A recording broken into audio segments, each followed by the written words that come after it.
हरे राम राम राम हरे हरे। हरे कृष्ण कृष्ण कृष्ण हरे हरे, हरे राम राम हरे हरे, हरे कृष्ण कृष्ण कृष्ण हरे हरे, हरे राम हरे कृष्ण कृष्ण हरे हरे, हरे राम हरे हरे। हरे कृष्ण कृष्ण कृष्ण हरे राम राम हरे हरे, हरे कृष्ण कृष्ण हरे हरे, हरे राम हरे कृष्ण कृष्ण कृष्ण हरे राम हरे हरे। हरे कृष्ण कृष्ण कृष्ण हरे राम हरे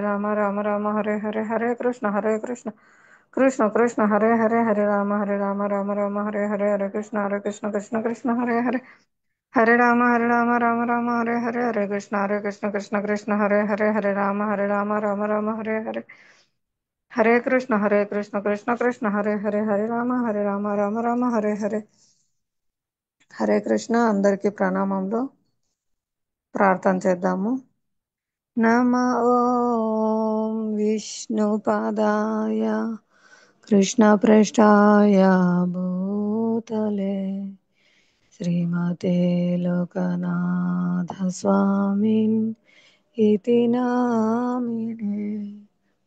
నమ ఓం విష్ణుపాదాయ కృష్ణ ప్రేష్టాయ భూతలే శ్రీమతే భక్తి వేదాంత స్వామినితి నామినే.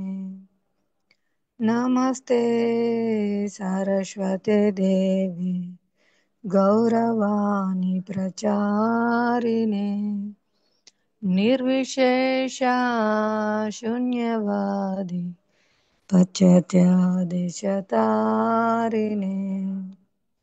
జయ శ్రీ కృష్ణ చైతన్య ప్రభు నిత్యానంద శ్రీ అద్వైత గదాధర శ్రీవాసాది గౌరా భక్త బృంద. హరే కృష్ణ కృష్ణ కృష్ణ హరే హరే, హరే రామ రామ రామ హరే హరే. వంచాకల్పతరుభ్యశ్చ కృపా సింధుభ్యైవ చ పతితానాం పావనేభ్యో వైష్ణవేభ్యో నమో నమః. మూకం కరోతి వాచాలం పంగుం లంఘయతే గిరిం యత్కృపాతమహం వందే శ్రీగురు దీనతారిణం పరమానందమాధవం శ్రీచైతన్య ఈశ్వరం. హరే కృష్ణ. మనము భగవద్గీత యథాతథము 2వ అధ్యాయం చదువుతున్నాము. 11, 12 శ్లోకాలు పూర్తి చేసుకున్నాము. వాటి గురించి చర్చించుకున్నాము. ఒకసారి రివైండ్. హరే కృష్ణ.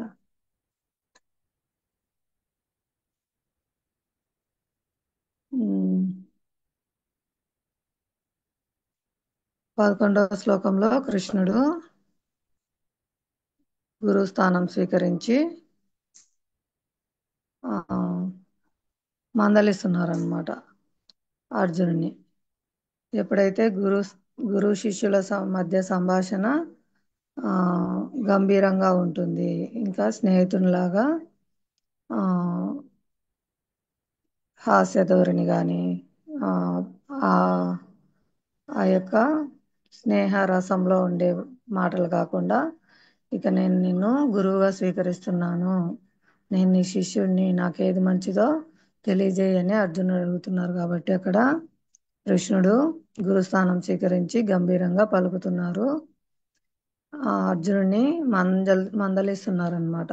నువ్వు అపండితుడివి, పండితునిలాగా మాట్లాడుతున్నావు కానీ నువ్వు మూర్ఖునిలాగా మాట్లాడుతున్నావు. పండితులైన వారు జీవించి ఉన్న వారిని గురించి కానీ మరణించిన వారిని గురించి కానీ శోకింపడు వాళ్ళ గురించి అని చెప్తున్నారనమాట. ఇంకా ఏం చెప్పారంటే ఆ ప్రభుపాదుల వారు వివరిస్తున్నారు.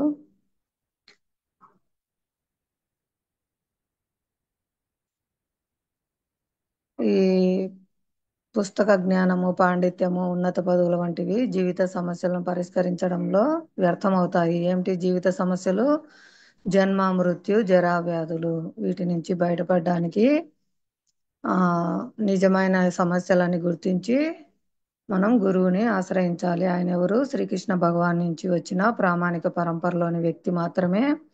అటువంటి గురువు సహాయం లేకుండా మనము ఈ జీవిత సమస్యలను పరిష్కరించుకోలేము. అందువల్లనే ఇక్కడ అర్జునుడు ఏ విధంగా అయితే శరణాగతి పొందారో ఆ విధంగా గురువుకి శరణాగతి పొంది అంకిత భావంతో సేవ చేయాలి. ఆయన చెప్పినట్లు నడుచుకోవడానికి ప్రయత్నించాలి. అలాగే గురువు కూడా ఎంతో ప్రేమతో శిష్యుని మేలు కోరుతారు కాబట్టి ఆయన్ను సరైన మార్గంలో పెట్టడానికి దండించైనా సరే చూసుకోవాలి. అది గురువు బాధ్యత, తల్లిదండ్రుల బాధ్యత, రాజు యొక్క బాధ్యత అని అక్కడ వివరించారు. ఉదయం ప్రభుజీ క్లాస్లో చెప్పినారు కదా, ఒక పిల్లోడు వర్షంలో ఆడుకుంటున్నారు. ఆ పక్కన వాళ్ళు చూస్తారు, చెప్తారు వర్షంలో తడవద్దు, వెళ్ళు లోపలికి అని. కానీ తల్లి వచ్చి పిలుస్తుంది, రాడు అబ్బాయి. కానీ తల్లి వదిలేదు. తల్లి వెళ్ళి చెంపకేసి కొట్టి అయినా సరే ఇంట్లోకి తీసుకొచ్చి స్నానం చేయించి వేరే బట్టలు వేసి ఒళ్ళో కూర్చోబెట్టుకొని పాయసం తినిపిస్తుంది. అంటే అక్కడ సరి సరి చేసి దండన సరి చేయాలి. తర్వాత వాళ్ళను ప్రేమించాలంటే కృష్ణుని దగ్గరికి చేర్చాలి, సేవలో నియోగించాలి. అది గురువు యొక్క బాధ్యత. గురువు అంటే అది అని ఉదయం చెప్పినారనమాట.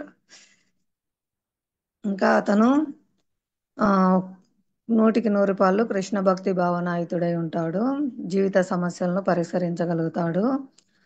ఆ కృష్ణ విజ్ఞానంలో మనిషి ప్రవీణుడైనంతనే అతను ఆ ఎక్కడ జన్మించినప్పటికీ, నీచ కులంలో జన్మించినప్పటికీ, అతను పండితుడైనా సన్యాసి అయినా ఎవరైనా కూడా ఆ అతను కృష్ణ విజ్ఞానంలో ప్రవీణుడైతేనే అతను ప్రామాణిక గురువు అవుతారు అని చెప్పబడింది.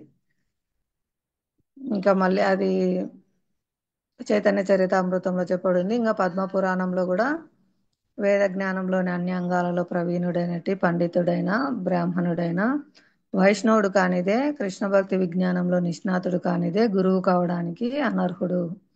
కానీ హీన కులంలో పుట్టిన వ్యక్తి అయినా వైష్ణవుడైతే అతడు కృష్ణ భక్తుడైతే గురువు కాగలుగుతాడు అని చెప్పబడింది అనమాట. ఇంకా ఇంకా మనకు 12వ శ్లోకంలో వ్యక్తిత్వం గురించి చెప్తున్నాడు భగవంతుడు. అంటే నువ్వు వ్యక్తివే, నేను వ్యక్తివే, మనమందరము ఇప్పుడు ఉన్నాము, ఇంతకు ముందు పూర్వకాలంలో అంటే ఈ శరీరంలో నేనప్పుడు ముందు కూడా ఉన్నాము, భవిష్యత్తులో కూడా ఉంటాము అని ఇక్కడ అందరికీ వ్యక్తిత్వం ఉంది అని మాయావాద సిద్ధాంతాన్ని భగవంతుడు ఇక్కడ ఖండిస్తున్నారు. బ్రహ్మజ్యోతిలో కలవడం కానీ, భగవంతుడి నుంచి అంశాలుగా విడివడి మళ్ళీ ఐక్యమైపోవడం కానీ అలాంటివి ఏమి ఉండవు. ఎప్పటికీ అంశాలుగానే ఉంటారు. కలిసిపోవడం అనేది ఉండదు. నేను ఉన్నాను, నువ్వు ఉన్నావు, రాజులందరూ ఉన్నారు, ప్రతి ఒక్కరు ఉన్నారు అని ఇక్కడ భగవంతుడు తెలియజేస్తున్నారు. ఇది ఎవరైనా ఇట్లా కలిసిపోతారు, పరమాత్మలో ఐక్యమవుతారు, బ్రహ్మజ్యోతిలో ఐక్యమవుతారు అనే వాళ్ళకు మనం చూపించవచ్చు. ఎప్పటికీ ఉంటాము, ఇప్పుడు ఉన్నాము, భవిష్యత్తులో ఉంటాము, పూర్వము ఉన్నాము, అందరము. మనం నిలిచి ఉండని సమయం ఏది లేదు, ఎప్పటికీ ఉంటాము అని ఇక్కడ భగవంతుడు చెప్తున్నారు. దానికి ఉదాహరణగా ఆచార్యులంగా ఏం చెప్తారంటే, ఒక ఆకుపచ్చని చెట్టు ఉంది, ఆ చెట్టు మీదకి చిలకలు వాళ్తాయి. చిలకలు పచ్చగా ఉండడం వల్ల ఆ చెట్టులో ఏం కలిసిపోవు, వాటి వ్యక్తిత్వం వాళ్ళకి ఉంటుంది. ఒక పక్షి పండుని తినడానికి ఆస్వాదిస్తుంది, ఒకటి పచ్చి పండును కూడా ఆస్వాదిస్తుంది. అలా రకరకాల వ్యక్తిత్వాలు కలిగి ఉంటారు. ఆ చెట్టులో కలిసిపోవడం కానీ వాటి వ్యక్తిత్వం కోల్పోవడం కానీ ఉండదు. అన్నీ కూడా అలాగే ఉంటాయి. అంటే ఒకవేళ ఎవరైనా ఆధ్యాత్మికవాదులు బ్రహ్మజ్యోతిలో చేరినప్పటికీ అక్కడ కలిసిపోవడం అంటూ ఉండదు. అవి వ్యక్తిగత ఆత్మలుగా అలాగే ఉంటాయి. వాటి యొక్క వ్యక్తిగత ఆలోచనలు, కోరికలు అలాగే ఉంటాయి. అక్కడ యాక్టివిటీ ఉండదు కాబట్టి కొద్ది కాలం ఉంటారు. కానీ జీవునికి సేవ అవసరం కాబట్టి, యాక్టివిటీ లేని ఉండలేడు కాబట్టి మళ్ళీ పతనం చెంది మళ్ళీ జన్మ తీసుకొని మళ్ళీ సేవా కార్యక్రమాలు చేస్తారు. ఆ సేవ భగవత్ సేవ చేయాలి అనేది మనకు ప్రామాణిక ఆధ్యాత్మిక ఆచార్యులు తెలియజేస్తారు. జీవుని యొక్క సహజ స్థితి భగవంతుని సేవ చేయడము అని. ఉమ్, ఇంకా మొన్న శనివారం మాతాజీ కొన్ని విషయాలు చెప్పారు. తన నిజ జీవిత సంఘటనలో అరుంధతి మాతాజీ వారు వాళ్ళ వాళ్ళ పెదనాన్నగారు, పెదనాన్న కొడుకు అట్లా బంధువులు బ్రెయిన్ డెడ్ కావడంతో వెంటిలేటర్ మీద పెట్టారు, ఆక్సిజన్ పెట్టి. ఎన్నాళ్ళు పెట్టినా ఇంతే, ఈయన బాగాడు, రోజుకి ఇంత ఖర్చు అవుతుంది అనగానే ఒక్క రోజుకే వెంటనే వాళ్ళు ఇంక ఇంటికి తీసుకెళ్దాం, ఎందుకు పనికి రాదు కదా, చనిపోనిలే అని వదిలేసేటట్లా తయారైన డబ్బులే అక్కడ ముఖ్యంగా కనిపించింది. వ్యక్తి అనేది కనపరాలు, జీవితం అంతా కష్టపడి సంపాదించారు. అతను సంపాదించిన ధనాన్ని కూడా అతని ట్రీట్మెంట్కు పెట్టడానికి ఇష్టంగా లేరు. ఆ విధమైన పరిస్థితి చూడగానే నాకు ఇంతే కదా ఎవరి పరిస్థితి అయినా అనిపించి, ఇంకా నా జీవితం యొక్క లక్ష్యం ఏమిటి, నేను ఎందుకు జన్మించాను అని మాతాజీ మానవ జీవితాన్ని సార్థకం చేసుకోవడానికి భగవద్గీతను ఆశ్రయించి ప్రామాణిక గురు పరంపరలోని ఇస్కాన్లో ఆ, మంచిగా ఈ జన్మ సార్థకం చేసుకోవడానికి ఉపయోగించుకోవడానికి నేను ప్రయత్నం చేస్తున్నానని చెప్పారు. అది చాలా మంచి ఒక అనుభూతి అన్నమాట. అంటే పరివర్తన, ఒక సాక్షాత్కారం పొందినారనమాట. జన్మ మరణ సమయంలో ఎలా ఉంటుంది పరిస్థితి, ఆ, మనం సంపాదించిందంతా ఎందుకు, ఇంత సంపాదించి కూడా మనం ఏం తీసుకెళ్తాము, మన యొక్క మనల్ని రక్షించేది ఏది, మనల్ని రక్షించేది ఏది అనేది కూడా అర్థం చేసుకున్నారు. ఆ విధంగా ఎవరైతే నేను ఎందుకు జన్మించాను, నాకెందుకు ఈ కష్టాలు వస్తున్నాయి, ఈ కష్టాల నుంచి నేను ఎలా బయటపడాలా మొదలైన క్వశ్చన్లు వేసుకునేవారే తెలివైన వారు, బుద్ధిమంతులు. వాళ్ళే భగవద్గీత చదవడానికి ఆసక్తి గల విద్యార్థులు. వారు ఇగో భగవంతుని దయ వల్ల వారికి ఇట్లా మంచి మార్గనిర్దేశం కూడా వచ్చిందనమాట. ప్రామాణిక పరంపరలోనే ఆశ్రయించారు. యథాతథంగా మార్పు లేకుండా ఎవరైతే చెప్తారో ఆ విధంగా మనకు ప్రభుపాదుల వారి దయ వల్ల మనకు ఇస్కాన్ సంస్థ ఉండడం ద్వారా ప్రపంచవ్యాప్తంగా కూడా యథాతథంగా ప్రచారం చేయటం వల్ల ఎంతో ప్రభావవంతంగా ఉందన్నమాట. భగవద్గీత శాస్త్రం అందరిపై జీవితాల్లో, వారి జీవితాల్లో పెను మార్పును తీసుకొచ్చింది. మామూలు మార్పు కాదు, పెను మార్పు. చాలా హీనంగా నీచ స్థితిలో ఉండే వాళ్ళను కూడా ఉన్నతమైన ప్రమాణాలు పాటిస్తూ, హరినామం జపిస్తూ, హరికథ వింటూ, హరికథ చెప్తూ ఎంతో ఉన్నతమైన జీవిత విధానాలు పాటించే విధంగా వారిని తీర్చిదిద్దారనమాట. కాబట్టి ఇది ఎంతో గొప్ప మార్గము. మనం కూడా ప్రయత్నం చేద్దాము. ఆచార్యుల దయ వల్ల అందరం కలిసి చేయగలిగితేనే శక్తి వస్తుంది. అందుకే బలం ఉండడానికే ఆ సంఘం అనేది ఏర్పాటు చేశారు.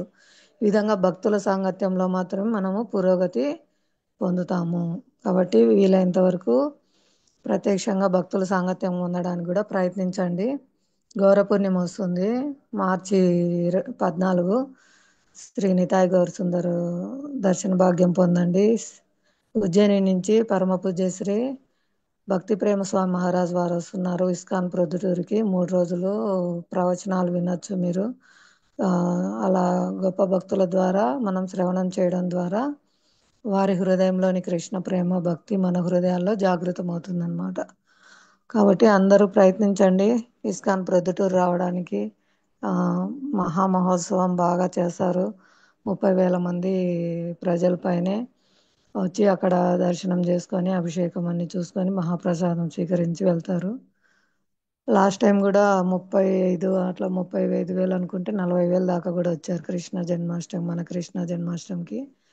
ఇప్పుడు మన గౌర పూర్ణిమకు కూడా ఈ రోజు నుంచి పాంప్లెట్లు ఇంటింటికి వెళ్ళి ప్రతి ఒక్క ఇంట్లో వాళ్ళను పండగకు రమ్మని ఆహ్వానిస్తారనమాట. మున్సిపల్ గ్రౌండ్లో చాలా పెద్ద ఎత్తున పండుగ ఏర్పాట్లు చేస్తున్నారు. కాబట్టి వీలైనంత వరకు దూరంగా ఉన్న వాళ్ళు కూడా ఇలా పండుగల సమయంలో అయినా సరే భక్తుల సాంగత్యంలో కలిసి కీర్తన, భజన, కథ వినడానికి ప్రయత్నించండి. హరే కృష్ణ. ధన్యవాదాలు. ఈరోజు 13వ శ్లోకం చదవాలి. మీకేమైనా గుర్తున్న అంశాలు ఉంటే చెప్పండి. శనివారం క్లాస్లోవి మీకేమైనా ఆకర్షించినటి గుర్తుండేటి. ఇది వ్యక్తిత్వము, భగవంతుడి వ్యక్తి, మనం వ్యక్తి, అందరూ వారి వారి అభిరుచులు కలిగి ఉంటారు. భగవంతుని అంశాలుగా మనము వ్యక్తులమే, భగవంతుడి దేవాదేవుడు వ్యక్తే అనేది మనం ఇక్కడ 12వ శ్లోకం నుంచి తెలుసుకున్నాం.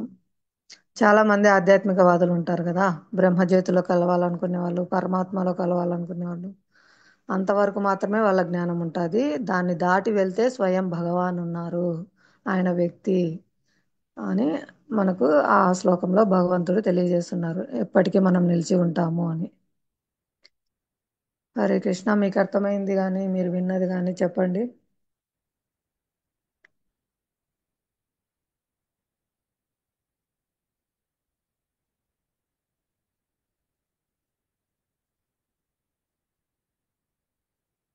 హరే కృష్ణ.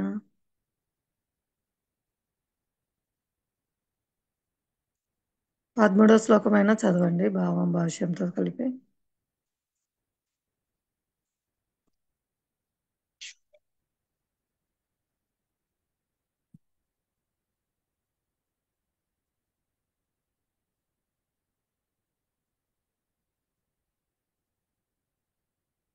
హరే కృష్ణ మాతాజీ, వినిపిస్తుందా నా వాయిస్? అందరు సేవలో బిజీగా ఉన్నట్టున్నారు. హరే కృష్ణ మాతాజీ. హరే కృష్ణ. ఏమందరు సేవలలో ఉన్నారా? ఎవరు చదవడం లేదు, మాట్లాడడం లేదు? మాతాజీ మీరు అన్నట్టు కొంచెం సేవలో ఉన్నాను మాతాజీ. హరే హరే కృష్ణ. కృష్ణ. సరే మాతాజీ, ఎవరైనా చదవగలరా? అందరూ సేవలోనే ఉన్నారు. హరే కృష్ణ మాతాజీ. హరే కృష్ణమ్మా, నమస్తే మాతాజీ. చదవండి మా. 12వ శ్లోకం మాతాజీ. 13 మా, 12 పూర్తయింది.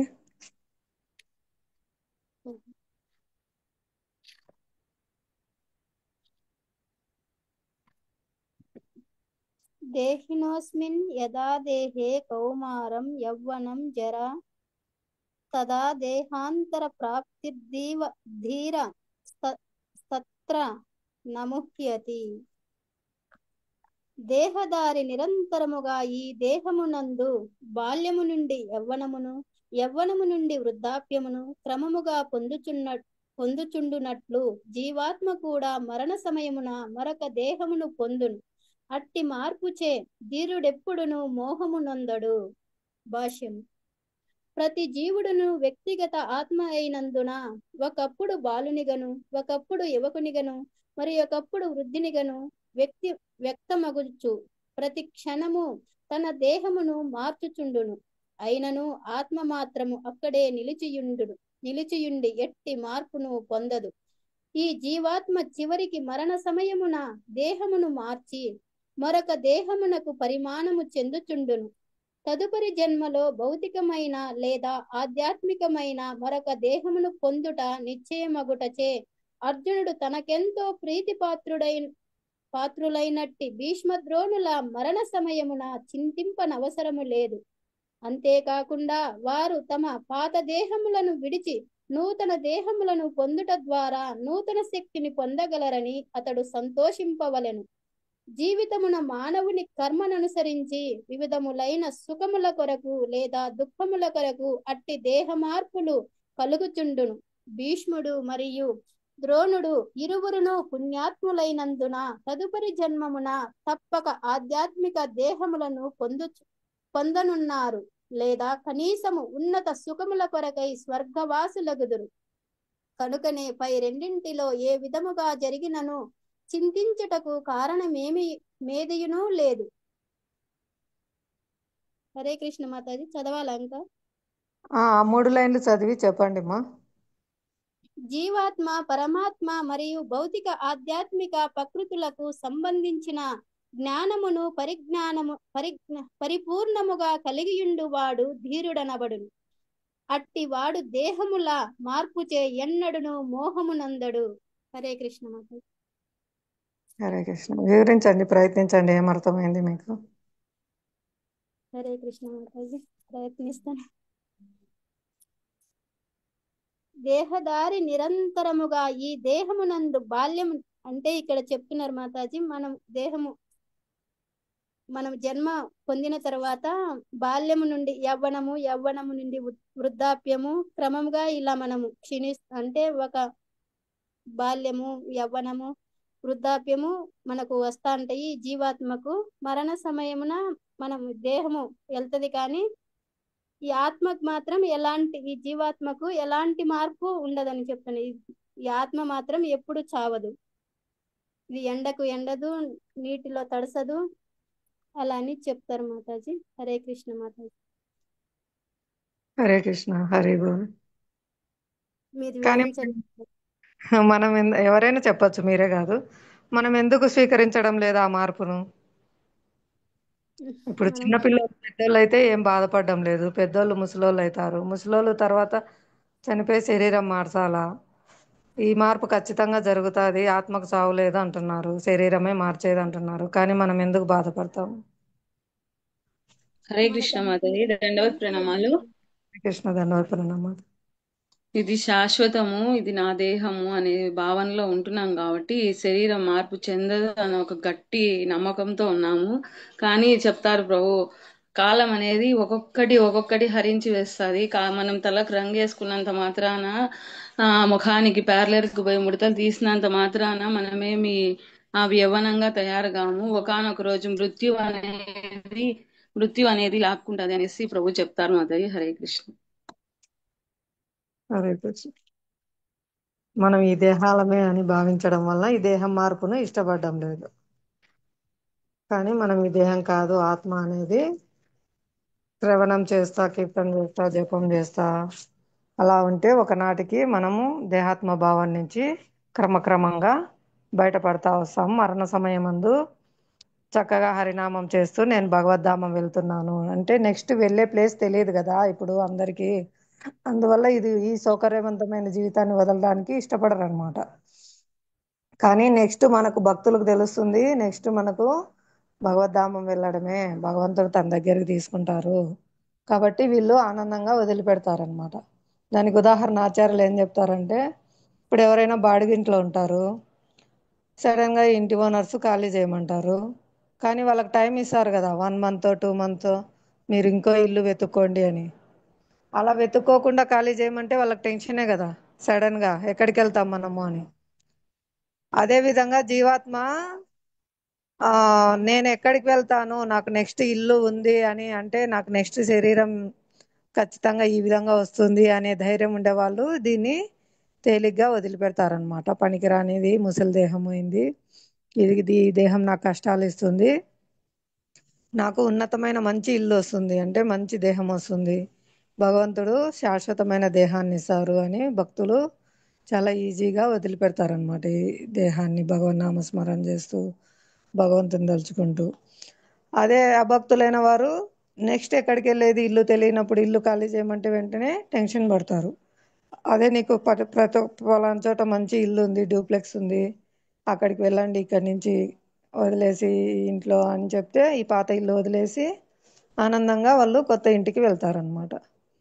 తెలియనప్పుడు భయపడతారు, ఎక్కడికి వెళ్ళాలి అనేసి వదలడానికి, ఈ ఇంటిని వదలడానికి భయపడతారు. కానీ ప్రతి ఒక్క జీవాత్మకు నెక్స్ట్ దేహం నిర్ణయించబడిన తర్వాతనే శరీరం వదలడానికి మరణం అనేది వస్తుందన్నమాట. అంటే ఒక్క కాలు తీసి మనం ఒక కాలు భూమి మీద పెట్టిన తర్వాతనే కదా ఇంకో కాలు ఎత్తేది నడిచేటప్పుడు. అంటే మనకు ఆధారం దొరికిన తర్వాతనే కాలు ఎత్తి పెడతామన్నమాట. అలాగే జీవాత్మ కూడా ఇంకో శరీరం నిర్ణయింపబడిన తర్వాతనే ఈ శరీరాన్ని వదిలిపెడుతుంది.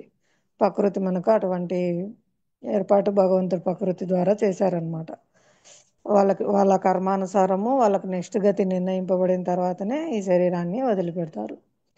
ఎవరైతే నెక్స్ట్ శరీరం మనకు మంచిగా భగవత్ సేవలో ఉన్నాం కాబట్టి భగవంతుడు మనల్ని మంచి గతి ఇస్తానని వాగ్దానం చేశారు. ఆయన మనల్ని చక్కగా చూసుకుంటారు అనే విశ్వాసంతో ఉన్నవారు చాలా ఆనందంగా శరీరాన్ని వదిలిపెడతారు. అదే నెక్స్ట్ ఏ దేహమైంది తెలియని వారు ఈ దేహాన్ని వదలడానికి ఇష్టపడరు అనమాట. వాళ్ళు చాలా బాధపడతారు. హరే కృష్ణ. ఏమైనా డౌట్స్ ఉన్నా మీ అనుభవాలైనా చెప్పండి ఈ విషయంలో. చాలా ముఖ్యమైన శ్లోకాలు ఇప్పుడు ఇంకా మనకి ఇవన్నీ భగవంతుడు చెప్పేటి వరుసగా. అంటే మాటలతో చెప్పుకునేంత తేలిక కాదు, అనుభవాలు. చిన్న ఇప్పుడు మనకి ఏదన్నా దెబ్బ తగిలినా, ఏదన్నా చేయి కోసుకున్నా వెంటనే మనం అమ్మ అయ్యా అని బాధపడుతున్నామా, కృష్ణ గౌరాంగ అని భగవంతుని స్మరిస్తున్నామా, నాకెంతో పెద్ద జరగాల్సింది భగవంతుని దయ వల్ల ఇది చిన్నదాంతో పోయింది అని భగవంతుని కరుణపై ఆధారపడుతున్నామా. ఇవన్నీ మనకు అనుభవాలు అన్నమాట. జీవితంలో ప్రతి సందర్భంలో మనం దాన్ని ఏ విధంగా స్వీకరిస్తున్నాము. చాలాసార్లు చెప్పుకున్నాం కదా, మనం కొండల్లాంటి కష్టాలు అంటే పాపరాశి మనం తెచ్చుకుంటాం మనం వెనుకబడి. అవన్నీ ఫలించినప్పుడు బీజం, పాప బీజం ఫలించినప్పుడు అవి వ్యక్తం అవుతాయి అన్నమాట. కానీ భగవన్నామం జపించడం వల్ల ఆ పాప బీజాలన్నీ కాలిపోయి మొలకెత్తవు. ఆ విధంగా మనం ఎంతో పెద్ద పెద్ద కష్టాలు అనుభవించాల్సినవన్నీ తొలగిపోయి మన శరణాగతిని బట్టించి అవి పూర్తిగా తొలగిపోవచ్చు. లేదా ఇంకా పూర్ణ శరణాగతి పొందకుంటే వారు మనల్ని సరిచేయడానికి చిన్న చిన్న కష్టాలు మనకు వస్తుండవచ్చు. కానీ అవి పెద్ద పెద్ద గండాలు తొలగిపోయి చిన్న వాటితో మనకు కనువిప్పు కలగడానికి వస్తాయన్నమాట. అదే అర్థం చేసుకుంటారు భక్తులు. నేను ఎంతో నా కర్మానుసారం పెద్ద కష్టం అనుభవించాల్సినది భగవత్ కరుణ వల్ల చాలా చిన్నగా అనుభవిస్తున్నాను. అదే సుఖం వచ్చినప్పుడు నాకు ఎటువంటి అర్హత లేదు ఈ సుఖాన్ని అనుభవించడానికి, కానీ కృష్ణుడు ఎంతో దయతో నాకు ఈ ఈ మంచి పరిస్థితులన్నీ కల్పించారు అని భక్తుడు భావిస్తారనమాట. హరే కృష్ణ. చెప్పండి ఇంకా మీ అనుభవాలు కానీ మీరు విన్నది కానీ ఈ దేహ మార్పు గురించి. ఇక్కడ చదివిన దాంట్లో ఏమర్థమైంది?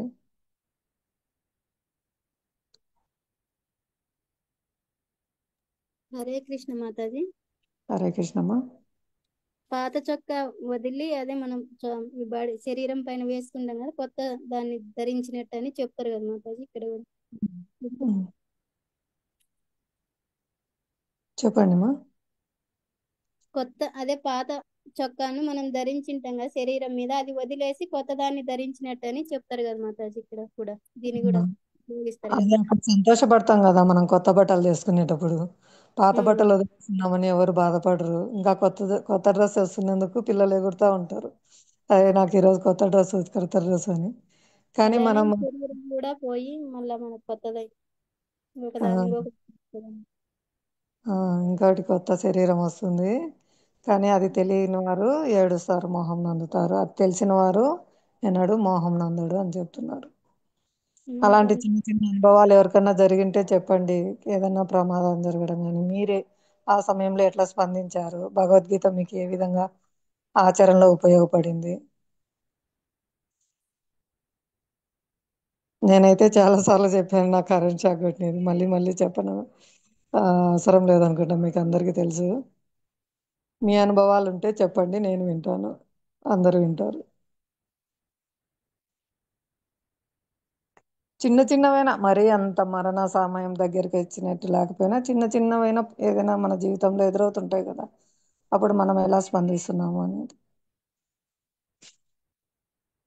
భగవద్గీత ఇది చదవడం థియరీ, ప్రాక్టికల్స్ మన అనుభవాలే. అందరూ చర్చలో పాల్గొనండి, మీ అనుభవాలు చెప్పండి, అందరికీ ఉపయోగపడతాయి. హరే కృష్ణ. అందరూ వంట చేస్తుంటారు, చిన్నది కాలడమో చిన్నది చేయి కోసుకోవడమో ఇలాంటివి కూడా జరిగిండవా మీకు మాతాజీలు?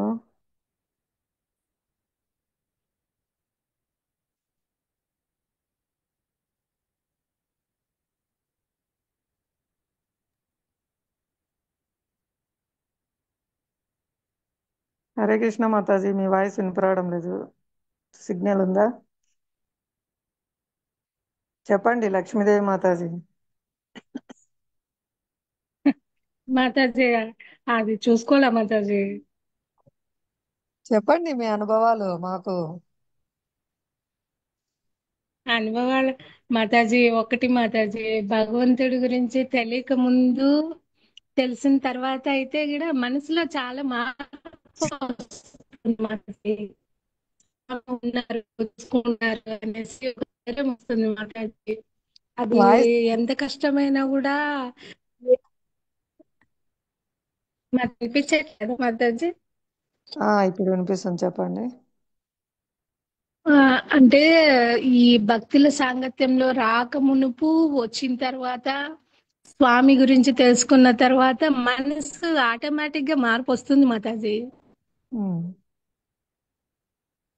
ఆ ఏ మార్పు? అదేంటంటే మన సమస్య పెద్దదిగా మనకు అనిపించినా కూడా ఆ భక్తుల సాంగత్యంలో ఉన్నప్పుడు అది అంటే ఒక పెద్ద లైన్ దగ్గర చిన్న లైన్ పెడితే ఎలా ఉంటుంది మాతాజీ, అలా అయిపోతుంది మాతాజీ ఆ సమస్య కూడా. Very good. నాకైతే అలానే అనిపిస్తుంది మాతాజీ. ఇది వరకైతే ఓ చిన్న సమస్య వచ్చినా కూడా ఈ భక్తుల సాంగత్యం దొరకనప్పుడు, స్వామి గురించి పెద్దగా తెలియనప్పుడు అదేదో పెద్దగా భయపడేదాన్ని, టెన్షన్ పడేదాన్ని. కానీ ఇప్పుడైతే ఏం అనిపించదు మాతాజీ. స్వామి ఉన్నాడు, స్వామి ఉన్నాడు అని మనసు పదే పదే అదే చెప్తా ఉంటది మాతాజీ. ఏం కాదు, ఏం కాదు అనేసి. ఏదైనా ఒక కష్టం వచ్చినా కూడా మాతాజీ. Very good. అంతే కదా మాతాజీ. స్వామి కన్నా ఎవరున్నారు మాతాజీ రక్షించే వాళ్ళు, ఆ సమస్య తీర్చే వాళ్ళు? ఎవరికి ఉంది మాతాజీ ఆ శక్తి? లేదు మాతాజీ. ఆ మంచి డాక్టర్ కూడా కొంతవరకు కొంత ప్రిస్క్రిప్షన్ ఇవ్వగలరేమో గాని మాతాజీ, కానీ పరిపూర్ణంగా ఇవ్వగలిగే స్వామి ఉన్నాడు కదా మాతాజీ. అవును మాతాజీ, మనకు భాగవతంలో వస్తుంది. ప్రహ్లాద్ మహారాజ్ చెప్తారు, డాక్టరు కాపాడలేరు, వైద్యం ఆ, వైద్యుడు కాపాడలేడు, మందు ఔషధం ఉంటుంది కదా, ఆ ఔషధము కాపాడలేదు, తల్లిదండ్రులు కాపాడలేరు, ఎవరు కాపాడలేదు. కృష్ణుని కరుణ ఉంటే ఎవ్వరు ఏం చేయలేరు. అదే ఆ కృష్ణుడు అనుకుంటే ఎవ్వరు కాపాడలేరు. అంటే ఇప్పుడు ఎంతో పెద్ద పెద్ద మల్టీ స్పెషాలిటీ హాస్పిటల్స్ ఉన్నాయి, డాక్టర్స్ ఉన్నారు, మెడిసిన్స్ ఉన్నాయి, అందరినీ రక్షించలేకున్నారు కదా. వాళ్ళు ఆపరేషన్ చేసి వచ్చి కూడా చెప్తారు, మా ప్రయత్నం మేము చేశాము, ఇంకా భగవంతుని దయ అని చెప్తారు. కాబట్టి ఇక్కడ భగవత్ కరుణ వల్లనే వాళ్ళు జీవించడం కానీ, వాళ్ళ యొక్క కర్మ అనుసారం పూర్తయింటే వాళ్ళు వెళ్ళిపోవడం కానీ జరుగుతుందన్నమాట.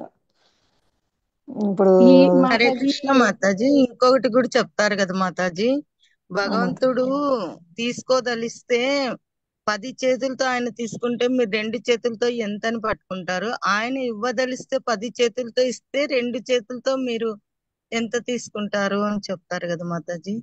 అవును మాతాజీ, శ్రీల ప్రభుపాద వారు గృహస్థుగా ఉన్నప్పుడు ఎంతో సంపాదించి కృష్ణ సేవకు ఉపయోగిద్దాం అనుకుంటే కృష్ణుడు 10 చేతులతో తీసేసుకున్నాడు, నేను కాపాడలేకపోయాను.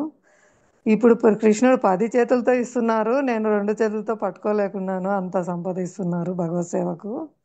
అది భగవంతు నిర్ణయము అని చెప్తున్నారు ప్రభుపాద. అలాగే హిరణ్యకశిపుడు ఎన్నో విధాలుగా చనిపోవద్దని బ్రహ్మ నుంచి వరాలు తీసుకున్నారు, కానీ కృష్ణుడు సంహరించాలనుకున్నాడు కాబట్టి ఆ వరాలన్నీ నిలబెడుతూనే ఇంట్లో కాదు, బయట కాదు, గడప మీద పగలు కాదు, రేయి కాదు, సంధ్యా సమయంలో, మనిషి కాదు, జంతువు కాదు, నరసింహ అవతారంలో, ఆయుధాలతో కాదు, గోర్లతో, ఆ విధంగా ఆయన కోరుకునే వాటినన్నిటినీ నిలబెడుతూనే, బ్రహ్మవరాన్ని కాపాడుతూనే భగవంతుడు అతన్ని సంహరించాడు. అంటే భగవంతుడు సంహరించాలనుకుంటే ఏ విధంగా అయినా సరే సంహరిస్తారు. అదే భగవంతుడు కాపాడాలనుకున్నాడు ప్రహ్లాద్ మహారాజును. హిరణ్యకశిపుడు ఎన్ని ప్రయత్నాలు చేశారు ప్రహ్లాద్ మహారాజుని సంహరించాలని, కానీ అతను విఫలమైనాడు. ఎందుకు? అక్కడ భగవంతుని రక్షణ ఉంది కాబట్టి. భగవంతుడు నామరూపంలోనే ప్రహ్లాద్ మహారాజుని రక్షిస్తూ ఉన్నారు. ఆ విధంగా భగవత్ కరుణ అనేదే మనల్ని కాపాడేది, ఇంకా వేరే ఏది లేదు. తల్లిదండ్రులు ఉండగానే ఎంతో మంది పిల్లలు శరీరం వదిలిపెడుతున్నారు. తల్లిదండ్రులు కాపాడే వాళ్ళైతే ఎందుకు ఆ పిల్లలు శరీరం వదిలిపెడతారు? కాబట్టి రక్షకులు పోషకులు కృష్ణుడే అనేది మనకు ఇట్లా భగవద్గీత చదవడం వినడం వల్ల అర్థమవుతుంది. హరే కృష్ణ మాతాజీ. చెప్పండి మాతాజీ. లక్ష్మీదేవి మాతాజీ ఏదో చెప్తున్నారు.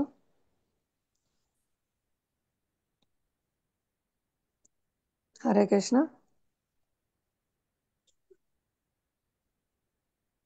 ఓకే, ఇంకా అటువంటి వారు ధీరుడు అని పిలుస్తారు అని చెప్తున్నారు. జీవాత్మ మరియు పరమాత్మ మరియు భౌతిక ఆధ్యాత్మిక ప్రకృతులకు సంబంధించిన జ్ఞానంను పరిపూర్ణంగా కలిగిన వారు ధీరుడు అనబడును. అట్టివారు దేహముల మార్పుచే ఎన్నడును మోహము నందరు అని.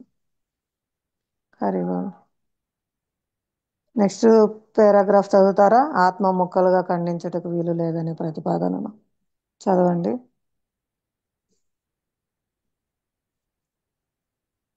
భగవద్గీత యథాతథము 2వ అధ్యాయము 13వ శ్లోకము, పేజ్ నెంబర్ నా దాంట్లో 103. ఎవరైనా చదవడానికి ప్రయత్నించండి. ఆత్మ ముక్కలుగా ఖండించుటకు వీలు లేదనే ప్రతిపాదన అనే పేరా.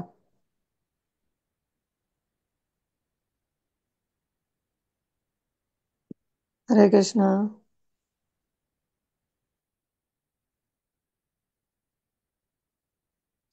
చదువుతారా నాగమణి మాతాజీ?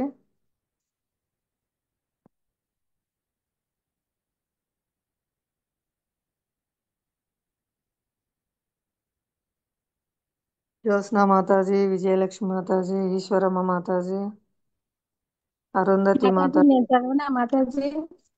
చదవండి మాతాజీ, ఎవరొకరు, అందరినీ రిక్వెస్ట్ చేస్తున్నాను. ఆ, మీరేం రిక్వెస్ట్ చేయొద్దు మాతాజీ, మీరు ఆర్డర్ వేయండి. లేదమ్మా, రిక్వెస్ట్ చేసుకుంటున్నా, చదవండి. హరే కృష్ణ.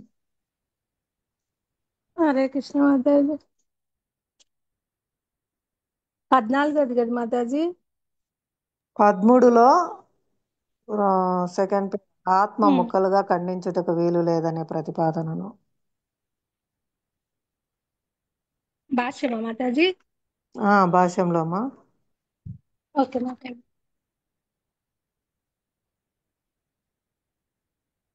ఆత్మ ముక్కలుగా ఖండించబడదనే ప్రతిపాదనను ఆధారంగా చేసుకొని పలికే మాయావాదుల ఏకాత్మ వాదమును, అద్వైతవాదమును అంగీకరించలేము. అట్లు వివిధ ప్రత్యేగాత్మలుగా ఖండించబడుట పరమాత్మను మార్పు చెందువానిగా చేయును. ఇది పరమాత్మ మార్పు రహితమనే సిద్ధాంతముకు విరుద్ధము. భగవద్గీతలో నిర్ధారించబడినట్లుగా భగవదంశలు శాశ్వతముగా సనాతనులు నిలిచి క్షరములుగా పిలువబడును. అనగా భౌతిక ప్రకృతికి పతనమయ్యే స్వభావమును కలిగిన వారు ముక్తి నొందిన పిమ్మట కూడా అట్లే అంశ రూపంలో శాశ్వతముగా నిలిచి ఉండును. కానీ జీవాత్మ ముక్తిని పొందిన పిమ్మట కూడా దేవాది దేవునితో కలిసి జ్ఞానము ఆనందముతో కూడిన నిత్య జీవితమును కొనసాగించును. దేహములన్నింటిలోనూ నెలకొని పరమాత్మ పిలువబడు అంతర్యామికి బింబ ప్రతిబింబ సిద్ధాంతమును అన్వయింపవచ్చును. అతడు బద్ధ జీవునికి భిన్నుడు.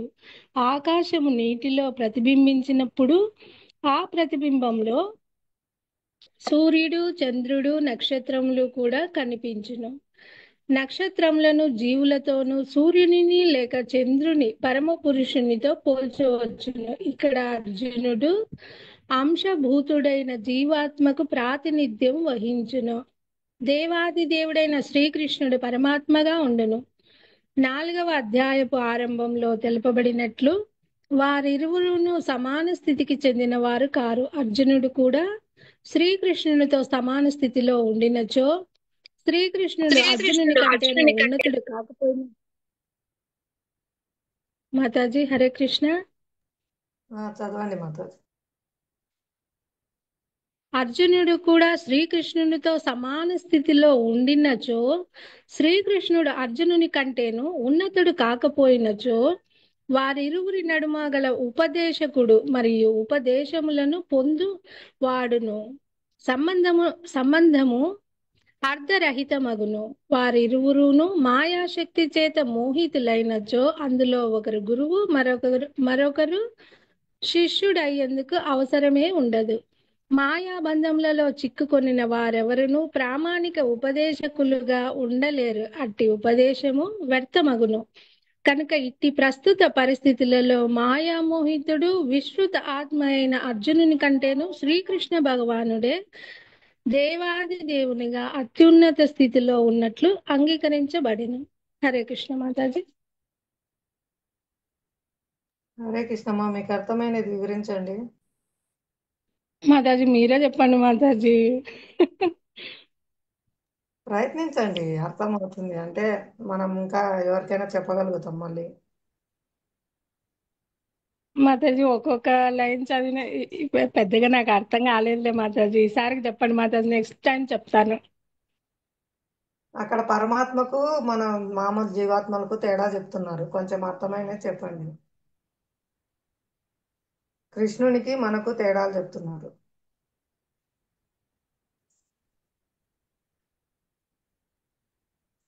మీరు చెప్పలేని మాతాజీ. హరే కృష్ణ. ఇంకా ఎవరైనా ప్రయత్నిస్తారా? ఈ హరే కృష్ణ మాతాజీ, దండవత్తాను. హరే కృష్ణ ప్రభుజీ, ప్రణామాలు ప్రభు. మాతాజీ నేను జస్ట్ ట్రై చేస్తాను. చెప్పండి. అంతగా ప్రిపేర్ కాలేదు కానీ జస్ట్ ట్రై చేస్తే కొద్దిగా తప్పులు ఉండొచ్చు. ఒక్క నిమిషం.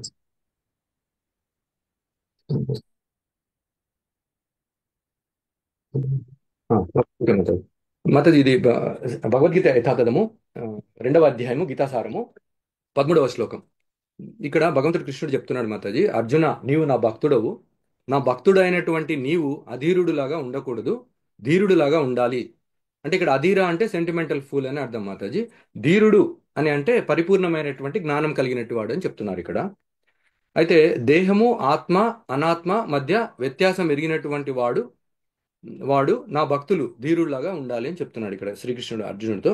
అందుకే ప్రభుపాదుల వారు కూడా ఒక మాట చెప్తారు మాతాజీ, అంటే సెంటిమెంటల్ ఫూల్స్ అంటే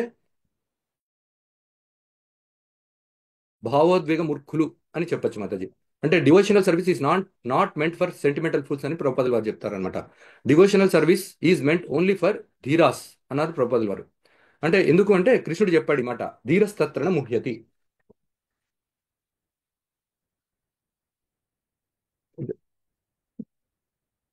ధీరస్తత్రన ముహ్యతి అంటే ధీరులకే ఈ భక్తియుక్త సేవ, భక్తుడు ధీరత్వాన్ని కలిగి ఉంటాడు, అధీరుడులాగా ఎప్పుడూ ప్రవర్తించడు. అంటే దేని పట్ల ధీరత్వాన్ని కలిగి ఉంటాడు భక్తుడు అంటే దేహం కలిగేటటువంటి మార్పుల పట్ల అని అంటున్నారు. అంటే దేహంకి ఏదైతే 6 మార్పులు ఉన్నాయో, దేహానికి మార్పులు ఉన్నాయి. దేహం ఏం చేస్తుంది, ఒకప్పుడు పుడుతుంది, తర్వాత పెరుగుతుంది, పెరిగిన తర్వాత అది కొంతకాలం అట్లా నిలిచి ఉంటుంది, తర్వాత ఉత్పత్తి చేస్తుంది, తర్వాత క్షీణిస్తుంది, ఆ తర్వాత నశిస్తుంది. అంటే 6 మార్పులు ఇట్లా దేహం అనేటటువంటిది ఈ 6 మార్పుల తర్వాత కనుమరుగైపోతుంది. అయితే ఈ మార్పుల విషయంలో ధీరుడైతే మోహానికి చెందడు అని చెప్తున్నారు ఇక్కడ. అధీరుడు వెంటనే మోహానికి గురవుతాడు. అయితే దేహమేమో మార్పు చెందేది.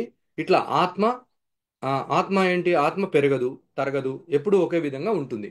ఎందుకు అట్లా ఆత్మ ఒకే విధంగా ఉంటుంది అని అంటే ఈ తల వెంట్రుక కొనను 10,000 భాగాలు చేస్తే అది ఆత్మ యొక్క పరిమాణం. అయితే ఇక్కడ మనకు ఈ అదే ఈ 2వ అధ్యాయంలో 17వ శ్లోకంలో ఒక శ్లోకం చెప్పారు మాతాజీ.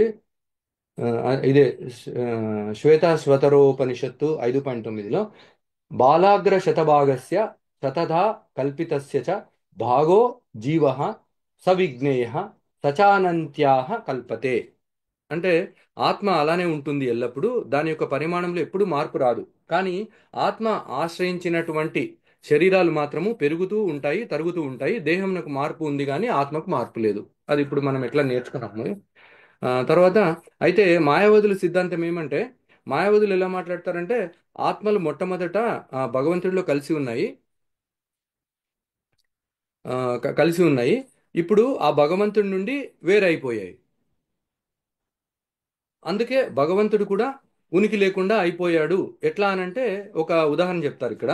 ఏమంటే ఒక అద్దం ఉంది, అది కింద పడి పగిలిపోతుంది. అయితే పగిలిపోతే దానిని అద్దం అని ఎవరైనా అంటారా అంటే అద్దం ఉనికి లేకుండా పోయింది అంటారనమాట. అయితే ఇప్పుడు అద్దం ముక్కలు మిగిలాయి. అట్లే భగవంతుడు ఒకటిగా ఉన్నాడు. ఆ ఒకటిగా ఉన్న భగవంతుడి దగ్గర నుంచి అనేక ఆత్మలు ఉత్పన్నమయ్యాయి. అంటే మనమంతా అందరూ అన్ని రకాల జీవరాశులు అని 84 లక్షలు అన్ని భగవంతుడి నుంచి వస్తున్నాయి. కానీ ఆ ఉత్పన్నం అవ్వడం చేత భగవంతుడు ఉనికి లేకుండా పోయాడని మాయావదుల సిద్ధాంతం అని చెప్తున్నారు మాతాజీ. ఈ పగిలిపోయిన ఆత్మలన్నీ కూడా అభ్యాసం చేస్తే తిరిగి భగవంతుడు అవ్వచ్చు అని మాట్లాడతారంట ఈ మాయావాదులు. అయితే ముక్తి పర్యంతం ముక్కలైనటువంటి ఆత్మ ఆ, ఈ అద్వైత్వాన్ని పొందుతుంది లేకుండా పోతుంది అని చెప్తూ ఉంటారంటే ఈ మాయవాదులు. కానీ భగవద్గీత యందు ఆత్మ నిత్యమని చెప్పబడింది. భౌతిక ప్రకృతికి పతనం చెందేటటువంటి లక్షణం కలిగినదే గాని ఆత్మ ఆత్మ ఉనికి లేకుండా పోవడం అనేటటువంటి జరగదు. ఇది టోటల్గా మనం చెప్పేదానికి అంత ఆపోజిట్ చెప్తారన్నమాట ఈ మాయావాదులు. కాబట్టి మాయావాదుల భావం కూడా విడిచిపెట్టాలని ఇక్కడ చెప్తున్నారు. విడిచిపెట్టాలి ప్లస్ భక్తుడైనటువంటి అర్జునుడికి కృష్ణుడు చెబుతూ ఈ శ్లోకం చెప్తున్నారు అనమాట. దేహినోస్మిన్ యథా దేహే కౌమారం యవనం జరా తథా దేహాంతర ప్రాప్తి ధీరస్తత్ర ముహ్యతి. అంటే ఈరోజు దేహంలో ప్రవేశించింది అంతే, అంత మాత్రాన ఆత్మ లేకుండా పోతుంది అని చెప్పి మాయావాదులు భావిస్తారు. అజ్ఞానులు తలుస్తారు, నీవు మాయావాదివి కాకూడదు, అభక్తుడివి, మూర్ఖుడివి, అజ్ఞానివి కాకూడదు. నీవు ఎలా ఉండాలి అంటే కృష్ణుడు ఇక్కడ అర్జునుడు చెప్తున్నాడంట, నా భక్తుని వలె ఉండాలి నువ్వు అని కృష్ణుడు అర్జునుడికి చెప్తున్నాడు. ధీరుడులాగా ఉండాలి, నా భక్తుడు మోహం చెందడు ఇటువంటి విషయంలో, కానీ నీవెందుకు ఇట్లా తయారయ్యావు అని అర్జునుడికి ప్రశ్నిస్తున్నాడు కృష్ణుడు. అయితే అర్జునుడు ఇట్లా అనుకుంటుంటే అర్జునుడు సరి చేస్తూ భగవంతుడు కృష్ణుడు ఈ మాటలో మాట్లాడాడు అనమాట. ఇంకొకటి ఏంటంటే ఆత్మ శరీరాల యొక్క ఉనికిని అర్థం చేసుకోవడానికి ఒక చిన్న ఉపమానం అంటే ఉదాహరణ ఇక్కడ చెప్పుకొచ్చారని చెప్తున్నారు మాతాజీ. ఇదేమంటే శరీరం ఏమో ఆ, మేఘం వంటిది అంటున్నారు. శరీరం మేఘం వంటిది, ఆత్మ ఏమో ఆకాశం వంటిది అని చెప్తున్నారు. అయితే ఆకాశంలో మేఘాలు కనిపిస్తూ ఉంటాయి ఆ, కనిపిస్తూ ఉంటాయి. అది ఒకసారి ప్రకటమవుతుంది, ఇంకోసారి అప్రకటమవుతుంది. కానీ ఆకాశం అట్లే నిలిచి ఉంటుంది. అదేవిధంగా ఆత్మ అనేటటువంటిది ఎప్పుడూ నిలిచే ఉంటుంది. అంటే ఆత్మనేమో ఆకాశంతో పోలుస్తున్నారు. అయితే ఆత్మ ఎప్పుడూ ఉంటుందన్నమాట, అది నిత్యం ఉంటుంది. శరీరం మాత్రం మేఘంలాగా ఒక్కోసారి వస్తుంటుంది, ఒక్కోసారి వెళ్తుంటుంది కదా. శరీరం మేఘం వల్లే ఒకానొక సమయంలో ప్రకటమవుతుంది, ఒకానొక సమయంలో అప్రకటమవుతుంది అనమాట అని చెప్తున్నారు. అదే విషయాన్ని భగవంతుడు కృష్ణుడు అర్జునుడు చెప్తూ, శరీరం ఒక రోజు నశిస్తుంది, ఒక రోజు ఉంటుంది, ఆ శరీరం మార్పు చెందుతుంది, కానీ ఆత్మ మాత్రం శాశ్వతంగా ఉంటుంది అనేటటువంటి విషయాన్ని అర్జునుడికి చెప్పాలనుకున్నాడు కృష్ణుడు చెప్తున్నాడు. అయితే ఇప్పుడు శరీరంలో మార్పులు ఇలా జరుగుతాయి అంటే మరి ఆత్మ పరిస్థితి ఏమిటి అని ప్రశ్న వస్తుంది అందరికీ. అయితే అర్జునుడిలో ఆ ప్రశ్న కలిగించడం కోసం దేహం గురించి మాట్లాడుతున్నాడు మొట్టమొదట శ్రీకృష్ణుడు. ఇలా మాట్లాడిన తర్వాత భగవంతుడు కృష్ణుడు అనుకున్నాడు, అర్జునుడు ఏమి ఆలోచిస్తున్నాడు అంటే అర్జునుడు అనుకుంటున్నాడంట, ఇదంతా బాగానే ఉంది కానీ ప్రస్తుత దేహ సంబంధపు వ్యక్తుల పట్ల బంధం ఉంది కదా, కాబట్టి వాళ్ళని కోల్పోతానమన్న బాధ పడుతున్నాను, అంతేగాని నేను దానికే నువ్వు అధీరుడు అంటే ఎట్లా అని మనసులో అనుకున్నా అంట. కృష్ణుడు ఏంటి, నేను నా బంధువుల గురించే కదా బాధపడుతున్నాను, నేను అది తప్ప ఎట్లా అవుతుంది, నేను వాళ్ళు చచ్చిపోతారని బాధపడితే నన్ను అధీరుడు అంటే ఆ ఒక్క చిన్న విషయానికి అధీరుడు అంటే ఎట్లా. అందరికి ఇప్పుడు మానవత్వం ఉండాలంటే ఎవరైనా చనిపోతుంటే అందరికి బాధ వేస్తుంది కదా. సో అట్లా అంటే వీరిపైన బంధం ఉంది కాబట్టి బాధ కలుగుతుంది నాకు అని మనసులో అనుకుంటున్నాడంట అర్జునుడు, కృష్ణుడికి చెప్పలేకపోతున్నాడు. అయితే ఆ, అది లేకపోతే నేను బాధపడను, నాకు అది ఉంది కాబట్టి బాధపడుతున్నానని ఆలోచిస్తున్నాడు. ఆ, అర్జునుడు ఆలోచిస్తున్నప్పుడు అది గమనిస్తాడు కృష్ణుడు. గమనించి దానికి అవకాశమే లేదు నాయన, అవన్నీ ఇంద్రియ భోగానుభావముల వలన కలుగుతాయి తప్ప తాత్కాలికమైనటువంటి ద్వంద్వాలు కాబట్టి వాటిని ఓర్చుకోవడం ప్రతి వ్యక్తి నేర్చుకోవాలని చెప్తున్నాడు. అంటే అర్జునుడి ద్వారా మనందరికీ చెప్తున్నాడు, ఎవరో చనిపోతున్నారు అది ఇది అంటే మనం బాధపడకూడదు. సుఖ దుఃఖాలు ఇవన్నీ లాభ నష్టాలు ఇవన్నీ ద్వంద్వాలు ఏవైతే ఉన్నాయో దాన్ని మనము అభ్యాసం చేస్తూ వాటిని అన్నిటినీ ఓర్చుకోవడం ప్రతి వ్యక్తి నేర్చుకోవాలని చెప్పి కృష్ణుడు చెప్తున్నాడు. అని చెప్తూ భగవంతుడు కృష్ణుడు బాధ అందరికీ కలుగుతుంది, ఆ బాధ ఇంద్రియానుభవం వలన కలుగుతుంది కాబట్టి ఓర్చుకోవడం నేర్చుకోవాలి కానీ వాటికి ఉద్రేకపడకూడదు అని కృష్ణుడు అర్జునుడితో ఈ శ్లోకం ద్వారా మనందరికీ చెప్తున్నారు మాతాజీ. హరే కృష్ణ మాతాజీ, నన్ను ప్రణామం. హరే కృష్ణ. ధన్యవాదాలు ప్రభుజీ, చక్కగా వివరించినారు. హరే కృష్ణ. ఇంకా ఎవరైనా ప్రయత్నిస్తారా? ఇవి చాలా ముఖ్యమైన శ్లోకాలు కాబట్టి మనకు రోజుకు ఒకటే జరుగుతుంది. ఆ, టైం కూడా అయిపోతుంది కాబట్టి ఇంకా మీకు అర్థమైనది ఏమైనా డౌట్లు ఉన్నాయా అడగచ్చు. హరే కృష్ణ. హరే కృష్ణ మాతాజీ. హరే కృష్ణ మాతాజీ. ఆ కాదు మాతాజీ, ఇప్పుడు ధైర్యంగా ఉన్నాము, స్వామి ఉన్నాడు స్వామి ఉన్నాడని ఇందాక ప్రభుజీ అదంతా చెప్పారు కదా, అంటే లాస్ట్ లో అట్లా ఇది అవుతుందని. ఒకవేళ నిజంగా ఆ స్థితి వచ్చినప్పుడు నిజంగా ఈ మనసు ఇట్లే ఉంటుందా మాతాజీ? మాతాజీ, ధైర్యం కోల్పోకుండా, భయం చెందకుండా అందుకే ఇట్లే మనకు ఉంటుందా మాతాజీ ఇప్పుడున్నలాగే? అందుకే మనకు కృష్ణుడు చెప్తున్నారు, అభ్యాస వైరాగ్య యుక్తేనా ఇది సాధ్యమవుతుంది. అర్జునుడు అడుగుతారు కదా, నేను గాలినైనా బంధిస్తాను కానీ ఈ చంచలమైన మనసును నిగ్రహించలేకున్నాను, ఇది చాలా ప్రమాదము, బలవము, దృఢమైంది అని చెప్తారనమాట. అప్పుడు నెక్స్ట్ శ్లోకంలో కృష్ణుడు చెప్తున్నారు, ఇది సాధ్యమే, అభ్యాస వైరాగ్యములతో ఇది సాధ్యము. ఏ విధంగా అయితే ఇప్పుడు మనకు ఆచారాలు ఇచ్చినటన్ని మనం పాటిస్తూ ఉంటామో, మరణ సమయం మందు కూడా మనకి ఇదే చైతన్యం కలిగి ఉండేటట్టు కృష్ణుడు అనుగ్రహిస్తాడు. ఒకవేళ మనం మర్చిపోయినా కూడా కృష్ణుడు ఆ సమయంలో తనను గుర్తు చేస్తారంట తనే స్వయంగా. ఎవరైతే ఈ హరే విధంగా కృష్ణ. ఓకే, హరే కృష్ణ మాతాజీ. హరే హరే కృష్ణ మాతాజీ. అదే ఈ విషయంలో చిన్న చిన్న విషయం కూడా చెప్తున్నాం మాతాజీ. ఇప్పుడు మనం ఇప్పుడు పిల్లలు కానీ మనం కానీ స్కూల్లో చదువుకొని వచ్చాం కదా మాతాజీ. అయితే ఫస్ట్ స్కూల్ స్టార్ట్ అవగానే ఏం చేస్తారు? ఫస్ట్ అంటే యూనిట్ టెస్ట్లు, స్లిప్ టెస్ట్లు, క్లాస్ టెస్ట్లు అట్లా స్టార్ట్ చేస్తారు. అవన్నీ ఎందుకు? ప్రిపరేషన్, మన ఫైనల్ ఎగ్జామ్కి ప్రిపేర్ చేయడానికి. అయితే ఇప్పుడు ఏమంటే FA1 FA2 SA1 SA2. ఇప్పుడు ముందేమో ఫస్ట్ యూనిట్ టెస్ట్లు, స్లిప్ టెస్ట్ అయినాక క్వార్టర్లీ ఉండేది, తర్వాత హాఫ్ ఇయర్లీ ఉండేది, తర్వాత ప్రీ ఫైనల్ ఉండేది, తర్వాత ఫైనల్ ఎగ్జామ్ ఉండేది.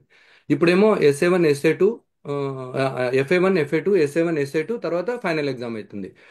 అట్లనే మనం మనం కూడా ఏంటంటే లైఫ్లో మనం ముందు నుంచి అంత ఇప్పుడు మాతాజీ చెప్పినట్టు కష్టమే. మనం కరెక్ట్ క్వశ్చన్ అందరికీ అదే వస్తుంది అంటే ఆ టైం వరకు మనం అంటాం కోపం ఉండదు, ఉద్రేకం చెందకూడదు, మనం శాంతంగా ఉండాలా, ఏ పరిస్థితుల్లోనే శాంతంగా ఉండాలా అనుకుంటాం. కానీ ఆ పరిస్థితి కరెక్ట్గా మనిషికి వచ్చినప్పుడు న్యాచురల్గా అది వస్తుంది. ఇంకొక విషయం ఇక్కడ ఏంటంటే మాతాజీ, ఇప్పుడు సినిమాల్లో కూడా మనం చూస్తుంటాము. ఇప్పుడు ఒక డాక్టర్ ఉంటాడు, ఆ డాక్టర్ వాళ్ళ సొంత కొడుకు కానీ కూతురు కానీ ఏదైనా సర్జరీ చేయాలంటే ఆయనకు చేతులు వణుకుతున్నాయని ఒక సినిమాలో ఏదో చూసాం మనము. అయితే అదే మనం ఉన్నాం ఇప్పుడు, మనకు ఎవరైనా దూరం వాళ్ళు ఎవరైనా చనిపోతే మనం ధైర్యంగా వెళ్ళి వాళ్ళకి అన్ని పనులు చేస్తాం. అదే మన దగ్గర అయితే మనం అంత ధైర్యంగా చేయలేం. సో అది అభ్యాసం చేసుకోవాలి. అయితే అంత అంత సులభం ఏం కాదు మాతాజీ. కానీ ఈ పిల్లలకి ఎట్లా టెస్టులు పెట్టి లాస్ట్ ఫైనల్ ఎగ్జామ్కి ఎట్లా తయారు చేస్తున్నారో అట్లా మన జీవితం అంతం వచ్చేటప్పటికి, లేదంటే మనతో ఉన్న వాళ్ళు ఎవరైనా ఏమైనా అయినా సడన్గా అయినా కూడా, ఇప్పుడు ఏమైనా మనం ఒక విషాదకరమైన వార్త వినాలి, ఇప్పుడు ఎట్లా టీవీలలో దాంట్లో చూస్తున్నాం, ఇవన్నీ జరుగుతూనే ఉంటాయి. సో అవన్నీ చూస్తూ కూడా మనం కొద్దిగా అలవాటు పరుచుకొని మనం దేనికైనా ధైర్యంగా ఉంటూ ముందుకు జీవితం సాగించాలి, ఎట్లా ఎట్లా చేయాలనేది. ఎందుకంటే అందరూ ఒకరోజు పోవాల్సిందే. అదే అందుకని ఇప్పుడు భగవద్గీత అంటారు కదా, ఫస్ట్ ఇనీషియల్గా మీరు మీరు ఇస్కాన్కి వచ్చినప్పుడు ఏం చెప్తారు? మీరు మాలలు చేయండి, మీరు సంతోషంగా ఉంటారు, కీర్తనలు చేయండి, డ్యాన్స్ చేయండి, నృత్యం చేయండి, భజనలు చేయండి అన్నీ చెప్తారు. కానీ కొద్దిగా ఒక లెవెల్ నుంచి ఇంకో లెవెల్కి వెళ్ళగానే ఏం చెప్తారంటే, భగవద్గీత మనం ఇప్పుడు నేర్పడి ఎలాగా మనం మరణం పొందాలి, ఇప్పుడు అది ప్రాక్టీస్ కోసమే అంటారు. అప్పుడు నేను ఒకసారి ఇట్లా క్లాస్లో నేను ఒకసారి అడిగా, అదేంటది, అది నెగిటివ్ థాట్ ఇస్తుంది కదా, ఇప్పుడు నువ్వు చనిపోవడానికి నువ్వు ప్రాక్టీస్ చేయడం ఏంది అది అని న్యాచురల్గా ఫస్ట్లో అట్లా అనిపిస్తుంది. కానీ మీరు రోజు కొద్దిగా ఎక్స్పీరియన్స్ వచ్చిన తర్వాత, ఇస్కాన్లో మనం ఉండిన తర్వాత ఇవన్నీ చదువుతుంటే ఎస్ చెప్పేది. ఎందుకంటే కొన్ని మంచి మాటలు మాతాజీ మనకు అప్పుడే ఎక్కవు, మనకు కొద్దిగా టైం పెట్టడానికి పడుతుంది. మనం కూడా కొన్ని ఎన్నో చేస్తాం, తప్పులు చేస్తుంటాం, కానీ ఒకరితో కొట్లాడుతుంటాము, అది చేస్తుంటాం, ఇది చేస్తుంటాం, బాధపడుతుంటాం. తర్వాత అనుకుంటాం, అరే అది అట్లా చేయకపోతే బాగుండేదేమో అనిపిస్తుంది, గ్యారంటీ అనిపిస్తుంది. మనం అప్పుడు ఆ రోజు తప్పు లేకపోయినా నెక్స్ట్ డే ఎట్లయినా మనకు అనిపిస్తుంది, అరే ఆ రోజు ఆయన చెప్పింది మంచిది, ఆ మాతాజీ చెప్పింది ఇది కరెక్ట్. కానీ మనం ఆ రోజు ఫస్ట్లో తొందరగా చెప్తే ఎక్కదనమాట. మాతాజీ దీంట్లో ఇంకొక చిన్న ఒక 2 పాయింట్లు యాడ్ చేయాలనుకుంటున్నాం మాతాజీ, చేయమంటారా టైం ఉంటే? చెప్పండి మాత, చెప్పండి ప్రభుజీ. అయితే దీని గురించే మాతాజీ. అయితే ఇప్పుడు అంటే ఆ డిస్కషన్లోనే పాయింట్లు. ఆ, అయితే కృష్ణుడు చెప్తాడు కదా, నువ్వు దీనివల్ల ఏం బాధపడాల్సిన అవసరం లేదని. దీనికి పునర్జన్మ అనే విషయం గురించి భగవంతుడు ఇక్కడ చెప్పాడని చెప్తున్నారు మాతాజీ ఒక దగ్గర. అయితే పునర్జన్మ అనేది మన యొక్క శాస్త్రాల్లో, మన యొక్క సనాతన ధర్మంలో ఎప్పుడూ చెప్పబడింది అని చెప్తున్నారు. అయితే దీనిని నమ్మడానికి ఎన్నో ఆధారాలు ఉన్నాయని చెప్తున్నారు పునర్జన్మ గురించి. అంటే మనం యూట్యూబ్లో కానీ ఎక్కడైనా ఉదాహరణలు దొరుకుతాయి మనకు. అవి చూస్తే ఏమవుతుందంటే, చాలామంది పిల్లలు అంతకు ముందు జన్మలో నేను వేరే ప్రదేశంలో ఉన్నాను, నాకు అక్కడ ఇలా జరిగింది అలా జరిగిందని చెప్పిన వాళ్ళు కొన్ని మనం సంఘటనలు విన్నాం, మనం చూస్తూ ఉంటాం. ఎంతోమంది ఉన్నారని చెప్తున్నారు. అలాగే కొంతమంది ఈ శాస్త్రవేత్తలు, సైంటిస్ట్, అంటే ఇక్కడ ఒక సైంటిస్ట్ పేరు కూడా ఇచ్చారు, ఇయాన్ ఇయాన్ స్టీవెన్సన్ అని. ఆయన అని అతను ఒక అమెరికన్ సైకాలజీ సైంటిస్ట్ అంట, ఒక యూనివర్సిటీలో. అంటే మనస్తత్వ శాస్త్రం యొక్క శాస్త్రవేత్త అంట ఆయన, ఆ, ఒక యూనివర్సిటీలో. అయితే అతను కొన్ని వేల కేసులని అధ్యయనం చేశారంట, స్టడీ చేశాడంట అతను పునర్జన్మ గురించి. అంటే చిన్నపిల్లలు వాళ్ళ యొక్క ముందు జన్మలో జరిగిన విషయాల గురించి వాళ్ళు చెప్తూ ఉంటారని చెప్తున్నారు ఆయన. అంటే ఆయన చేసిన కేసుల స్టడీ ద్వారా, రీసెర్చ్ చేసిన దాన్ని బట్టి. ఆ, అయితే అలా చెప్పినప్పుడు ఆ, ఈ ఈ శాస్త్రవేత్త బృందం, ఈ సైంటిస్ట్ బృందము వాళ్ళని విశ్లేషించిందంట, అనలైజ్ చేసింది అని చెప్తున్నారు. ఆ యొక్క పరిస్థితులని, అక్కడ ఉన్న దానిలను అన్ని ఆలోచించడం మొదలు పెడతారంట. వాళ్ళు అలాగ చేసి వాళ్ళకి ఆ విశ్లేషణ అంతా చేసి ఎంతో మందికి ఇలా పునర్జన్మ ఉంది అని అతను చాలా ఆ, దృఢంగా ఆ, దృఢంగా ఈ కేసులు ఉన్నాయని చెప్పారంట ఈయన, ఇక్కడ యుఎస్ సైంటిస్ట్. అయితే ఆయన పుస్తకం కూడా ఒకటి రాశారంట, 20 cases, 20 cases of strongly suggestive reincarnation అని. అయితే పునర్జన్మ కేసులు ఒక 20 కేసులు మీద స్టడీ చేసి రాశారంట పుస్తకము. ఉమ్, అంటే పునర్జన్మ జరిగిందని అనడానికి ఇవన్నీ ఆ, ఏమంటారు దాన్ని, సాక్ష్యాలు. ఇవన్నీ ఆధారాలు, ఆధారం మాతాజీ. అయితే ఆ, ఈ ఉదాహరణ సరే ఆయన శాస్త్రీయంగా పేపర్స్ కూడా పబ్లిష్ చేశారంట, కొన్ని జర్నల్స్, పత్రికలలో పబ్లిష్ చేశారంట ఆయన. అయితే అలా యూట్యూబ్లో ఎన్నో వీడియోస్ ప్రచురించారు, ఉంటాయి అని చెప్తున్నారు. అలాగే మనకు తెలిసిన వాళ్ళు కూడా అప్పుడప్పుడు చెప్తూ ఉండొచ్చు అంట, ఈ విధంగా పునర్జన్మ గురించి ఎన్నో రకాలైన రుజువులు, అంటే ప్రూఫ్స్ మనకు కనబడుతూ ఉంటాయని చెప్తున్నారు. ఒకసారి ఒక కుటుంబంలో పుట్టి, ఆ కుటుంబంలో ఆ భాష ఉండదంట, కానీ వారు ఆ వేరే భాష మాట్లాడుతుంటారంట, తెలియని భాష కూడా మాట్లాడుతుంటారంట. ఇలా పునర్జన్మ గురించి అర్థం చేసుకోవచ్చు అని చెప్తున్నారు మాతాజీ. అంటే ఈ విధంగా మనకు శాస్త్రాలు చెప్పిన దానికి, భగవంతుడు చెప్పిన దానికి ఇదేమి కట్టుకథ కాదు అని మనం గ్రహించాలి మాతాజీ ఇక్కడ. ఇది ఎన్నో రకాలుగా మనము మన జీవితంలో చూడగలిగిన విషయము. దీనికి ఎన్నో రకాలైన ప్రూఫ్స్ ఉన్నాయి. ఇలా మనిషి లేకపోతే జంతువు ఒక శరీరం గడిపిన తర్వాత ఆ శరీరం విడిచి వేరే వేరే శరీరంలోకి ప్రవేశిస్తుంది. అది ఏ శరీరమైనా అవ్వచ్చు. ఆ శరీరం ఆ, అయిన తర్వాత మళ్ళీ ఇంకొక శరీరంలోకి ప్రవేశిస్తాడు. ఇలా పునర్జన్మ అనేది ఎప్పుడు జరుగుతుంది. ఇక్కడ కృష్ణుడు అర్జునుడికి ఏం చెప్తున్నాడంటే, ఎవరైతే మరణం తర్వాత ఆత్మ దేహాన్ని విడిచి వేరొక దేహంలోకి వెళుతుంది అలా అని చెప్తున్నారు. అయితే దీనికి మళ్ళీ ఉదాహరణ అదే చెప్తున్నారు, పాత దుస్తులు విడిచి కొత్త దుస్తులను ఎలా తీసుకుంటారో మనము అలా. అంటే ముసలి అయిపోయిన తర్వాత పాత శరీరంలోని విడిచి కొత్త శరీరాన్ని పొందుతూ ఉంటారు.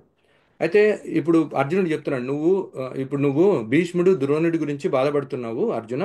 భీష్ముడు ద్రోణుడు ఇప్పుడు మంచి పనులు చేశారు, ఎప్పుడు మంచి పనులు చేశారు కాబట్టి వాళ్ళు చనిపోయిన తర్వాత వాళ్ళకి ఇంకా కొత్త శరీరం, మంచి శరీరం వస్తుంది. కాబట్టి నీవు వాళ్ళ గురించి భయపడాల్సిన అవసరం లేదు, ఇంకా నువ్వు ఆనందించాలి అని ఇక్కడ అర్జునుడికి శ్రీకృష్ణ భగవానుడు చెప్తూ, ధీరులు ఎప్పుడు చావు గురించి భయపడరు, ఈ యొక్క మార్పు సహజమైనదని వాళ్ళకి ఖచ్చితంగా తెలుసు. ఇప్పుడు మాతాజీ అడిగిన ప్రశ్నకి ఏంటంటే, మనం అనుకోవాలి ఇది సహజం, అదే ప్రాక్టీస్ చేయాలి, అభ్యాసం అదే చేయాలి.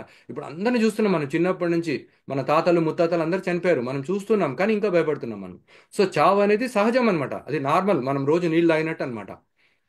మనం రోజు కార్యక్రమాలు ఎట్లా చేసుకున్నాం అంత ఈజీగా మనం దానికి మనం చేసుకోవాలి, అది అన్వయించుకోవాలి మన మన ఆ, బుర్రలోకి. ఏమంటే ఇది సహజమైనది, మరణం అనేది చాలా సహజం. అది మరణించాల్సి, ఒక మనిషి పుట్టాడంటే మరణించాల్సిందే. అంటే వేరొక శరీరంలోకి వెళ్తుంటారు. ఇక్కడ శ్రీకృష్ణుడు ఆత్మ ఎప్పుడూ శరీరంలో ఉంటుంది, అలాగే ఆత్మ లేకపోతే ఆ శరీరం వెంటనే నాశనం అయిపోతుంది. ఆత్మ ఉన్నంత కాలం ఆ శరీరం వాసన రావడం కానీ అలా రాదు ఆత్మ ఉన్నంత వరకు. కానీ ఆత్మ వెళ్ళిపోయిన వెంటనే ఒక్కరోజు 2 రోజుల్లోనే వాసన వస్తుంది బాడీకి. అందుకని వాళ్ళు ఏం చేస్తారు, ఐస్ దాంట్లో ఫ్రీజర్లో పెట్టి పర్ఫ్యూమ్లో చనిపోగానే ఒక 2 రోజులు ఎవరైనా వాళ్ళ బంధువులు కానీ వాళ్ళ కొడుకులు పిల్లలు కానీ యూఎస్ నుంచి వస్తున్నారంటే ఒక రోజు 2 రోజులకి వాళ్ళంతా పర్ఫ్యూమ్స్ అన్ని కొట్టి అన్ని చేసి పెడతారు. దానివల్ల మనకి జీవి లేని వాడికి సమాధానంగా మనకు అర్థమవుతుందని చెప్తున్నారు ఇక్కడ. అంటే దాన్ని బట్టి ఏంటి, ఆత్మ ఉంటే ఏంటి, ఆత్మ లేకపోతే ఏమిటి, చైతన్యం. ఆత్మ ఇప్పుడు తర్వాత ఏమంటే కాబట్టి అర్జునుడు ఇక్కడ మనకి ఈ విధంగా జరిగినా సరే, కానీ నా ద్వారా వాళ్ళు నా దగ్గర వాళ్ళందరూ నాకు బంధుమిత్రులుగా ఉన్నారు, కానీ నా చర్యల ద్వారా ఇప్పుడు వాళ్ళందరూ వెళ్ళిపోతారు, నాకు దూరంగా అయిపోతారు, నేను నాకు బాధ వస్తుంది అని అర్జునుడు అనొచ్చు అని కృష్ణుడు చెప్పాడు మాతాజీ. దానికి కృష్ణుడు ఇప్పుడు నేను చెప్పింది అది ముందు కూడా చెప్పాను కదా, అది కృష్ణుడు అర్జునుడికి అర్థమయ్యేటట్టు చెప్తాడు అనమాట. హరే కృష్ణ మాతాజీ. ఏమో హరే ఏమో కృష్ణ. సరిగ్గా చెప్పకపోతే క్షమించండి మాతాజీ, ఏదో ప్రయత్నించాను. Thank you Mataji. బాగా చెప్పారు ప్రభు, ధన్యవాదాలు. మామూలుగా జనరల్గా కూడా ఇప్పుడు ఇట్లా పెద్ద వయసు వాళ్ళు చనిపోతే చాలా ఆ, ఇస్కాన్లో లేకపోయినా కృష్ణ చైతన్యం తెలియకపోయినా చాలా తేలిగ్గానే తీసుకుంటున్నారు ప్రభు. ఏదో మంచి మరణం పొందినారులే, ఇంకా కష్టపడకుండా ఆ శరీరంలో తొందరగానే వెళ్ళిపోయినారు, కాలం చేసినారని సామాన్య జనాలు కూడా మాట్లాడతారు. ఎందుకంటే బా భారతదేశంలో జన్మ తీసుకున్నారు, ఈ పునర్జన్మ సిద్ధాంతం కానీ కర్మ సిద్ధాంతం కానీ దేహ మార్పు గురించి కానీ వాళ్ళకు చాలా అవగాహన ఉంటుంది ప్రభు. ఎందుకంటే ఎప్పటి నుంచో ప్రచారం జరుగుతుంది కదా, ఆచారాలు అందరు చేస్తున్నారు, అవి సహజ సిద్ధంగా ఉంటాయి. కానీ ఎవరైనా యువకులు ఇంకా బాధ్యతలు ఉండేవాళ్ళు శరీరం మొదలు పెడితే స్వీకరించారనమాట. అయ్యో దేవుడు ఎందుకు అప్పుడే తొందరగా తీసుకుపోయినారు, అదే వాళ్ళనైతే ఆ మంచిగా తీసుకుపోయినాళ్ళే, ఇంకా కష్టపడకుండా మంచంలో ఇబ్బంది పడకుండా, ఆయన ఇబ్బంది పడాడు, ఉండే వాళ్ళని ఇబ్బంది పెట్టకుండా తొందరగా పోయినారు అని చెప్తారు. అదే ఎవరైనా వయసు వాళ్ళు చనిపోతే ఇంకా ఏం దేవుడు ఉంచవచ్చు కదా, ఆయనకు బాధ్యతలు ఉన్నాయి, అప్పుడే తీసుకుపోయినాడు అంటారు. మా ప్రభు విషయంలో అట్లే అన్నారు. వెంటనే 5 నిమిషాల్లోనే చుట్టుపక్కల ఉండే బంధువులు అందరూ వచ్చారు. మీరు అస్సలు భగవంతుని అనొద్దు, మా కర్మానుసారం మేము అనుభవించాల్సినది మాకు జరుగుతుంది. ఆయన ఆయనకు నా మీద ఏం కక్ష లేదు కదా, నా నన్ను కష్టపడాలని తీసుకోడు కదా. అంటే మా కర్మానుసారము ఇంకా పెద్దది ఎన్నో ఎన్నో కష్టాలు పడాల్సినది భగవంతుని దయ వల్ల తక్కువ అనుభవిస్తున్నాము.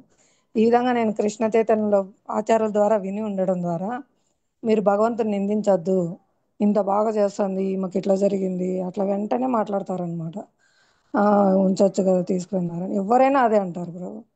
అప్పుడు ఇంకా పెద్దవేవో జరగాల్సినది, ఇంకా ఎంతో కష్టాల్లో ఉండాల్సినది భగవంతుని దయ వల్ల తక్కువ అనుభవిస్తున్నాము, అసలు మీరు భగవంతుని నిందించకూడదు అని చెప్పినాను. వెంటనే 5 నిమిషాల్లోనే ఆ, వాళ్ళు ఇప్పటికీ చెప్తా ఉంటారు, భగవద్గీత చదవడం వల్ల ఆ, నేను భగవంతుని అంటుంటే మీరు అనొద్దు భగవంతుని, మా కర్మానుసారం జరుగుతాయి, మీరు భగవంతుని నిందించొద్దు అని చెప్పింది అని చెప్తారనమాట.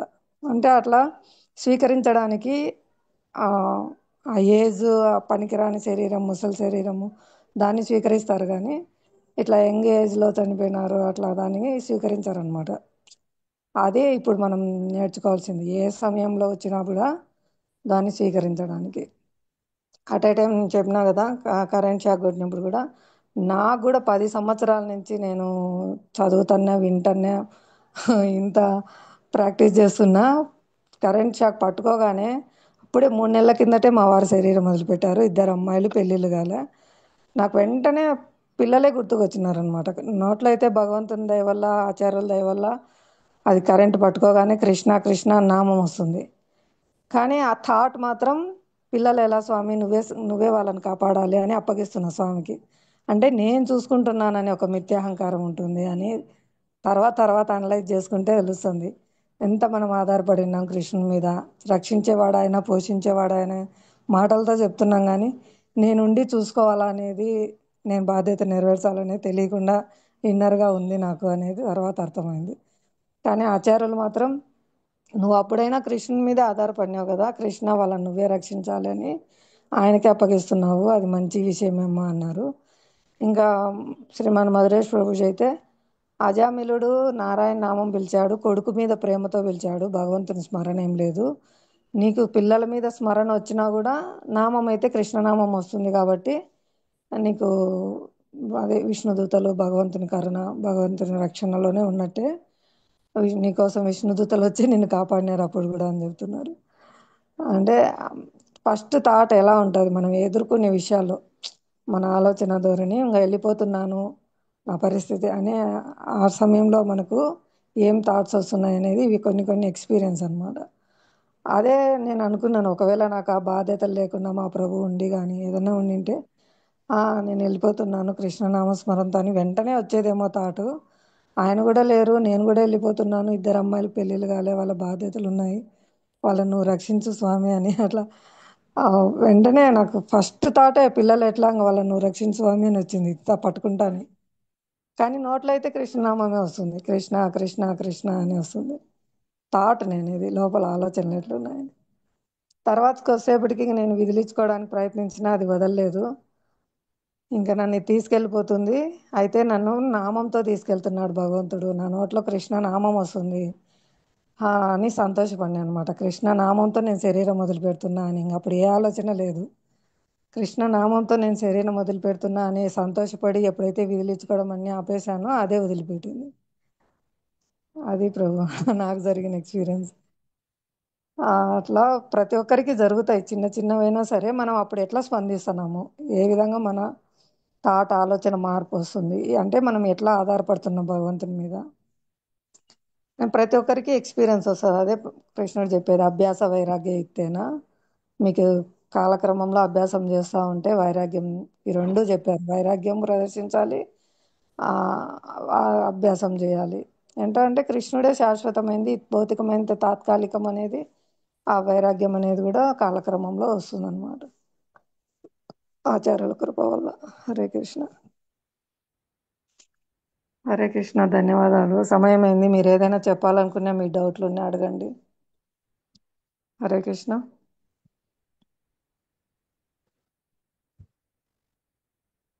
హరే కృష్ణ. మాత హరే కృష్ణ లక్ష్మీదేవి. మాతాజీ. చెప్పండి మాతాజీ. మాతాజీ, ప్రభుజీ సతీష్ ప్రభుజీ, అది మీరు పెట్టారు కదా మాతాజీ గురువాష్టకము. ఆ, ప్రభుజీ అదే వీక్లీ 2 శ్లోకాలు పెడతాను అని చెప్పారు కదా మాతాజీ. ఆ శ్లోకాలు నేను నేర్చుకున్నాను మాతాజీ. ప్రభుజీకి ఇది రిక్వెస్ట్ మాతాజీ, నాది వీలైతే ఆ గురువాష్టకం అట్లా ఆయన పాటన అట్లా పెట్టమని చెప్పండి మాతాజీ. పెడతారు మాతాజీ. రిక్వెస్ట్ మాత్రమే మాతాజీ. అందరి కోసం చేస్తున్నారు కరుణతో. ధన్యవాదాలు ప్రభుజీ. మాతాజీ నాకు అర్థం కాలేదు, నా గురించి మాట్లాడుతున్నారా మాతాజీ? మీరు గురువాష్టకము 2 శ్లోకాలు అరే నేర్చుకున్నామని పెట్టారు కదా, ఈ సండే మాతాజీ, ఏంటంటే దాని రిక్వెస్ట్ ఎందుకు మాతాజీ? అది అంటే నేను కూడా కృష్ణుడి కోసం చేస్తున్నా కదా మాతాజీ. నాకు రాకపోతే అట్లా చేయడం వల్ల నాకు కూడా నేర్చుకోవాలి కదా. నేను ఇంకా చాలా అట్లా చేసినా కూడా ఇప్పుడు క్లాసులు కూడా ఇవన్నీ నేను ప్రాక్టీస్ చేస్తున్నా కానీ ఎందుకంటే అది ఇంత నేను నేర్చుకోవాలని మాతాజీ.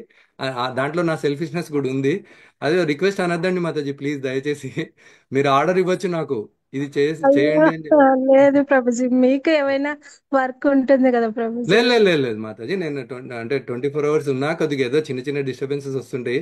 ఇప్పుడు నేను టోటల్గా భక్తుల మధ్యలో ఉంటాను, భక్తులతో కూడా కొద్దిగా వస్తుంటుంది డిస్టర్బెన్స్. కానీ దాంట్లో నిన్న కూడా నేను అనుకున్నా ఇట్లా పడకుండా మంచిగా ముందుకి వెళ్ళాలని చెప్పి అనుకుంటున్నాను నేను కూడా.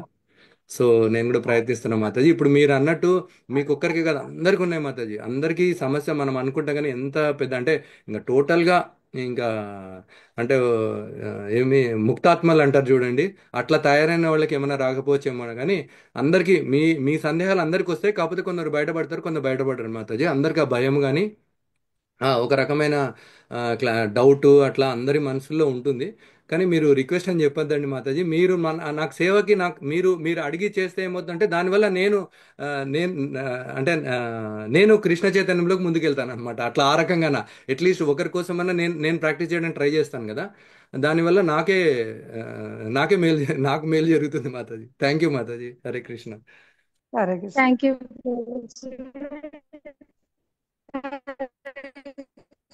మీ వాయిస్ బ్రేక్ అవుతుంది మాతాజీ. హరే కృష్ణ. హరే కృష్ణ. అందరికీ ధన్యవాదాలు. రేపు మళ్ళీ 10:30 కలుసుకుందాము. అందరూ ప్రిపేర్ కండి, చదవండి. ఇంకా ప్రభుపాద లెక్చర్స్ కానీ ఎవరైనా ఆచార్య లెక్చర్స్ కానీ యూట్యూబ్లో లభిస్తాయి. ఇప్పుడు మనకు అన్ని సౌకర్యాలు ఉన్నాయి, వినండి. ఏమైనా సందేహాలు ఉన్నా అందరం మనము నేర్చుకుంటున్న దశలో ఉన్నాము, చర్చించుకుందాము, ఒకరికొకరు తెలిసినట్టు చెప్పుకుందాము. తెలియకపోతే ఆచారాన్ని అడిగి తెలుసుకుందాము. హరే కృష్ణ. శ్రీమద్ భగవద్గీత యథాతథంకు జై. శ్రీమాన్ మధురేష్ ప్రభుజీకి జై. శ్రీల జై ప్రభుకి జై. జై అనంత కోటి వైష్ణవ బృందకి జై. జై సమావేశ భక్త బృందకి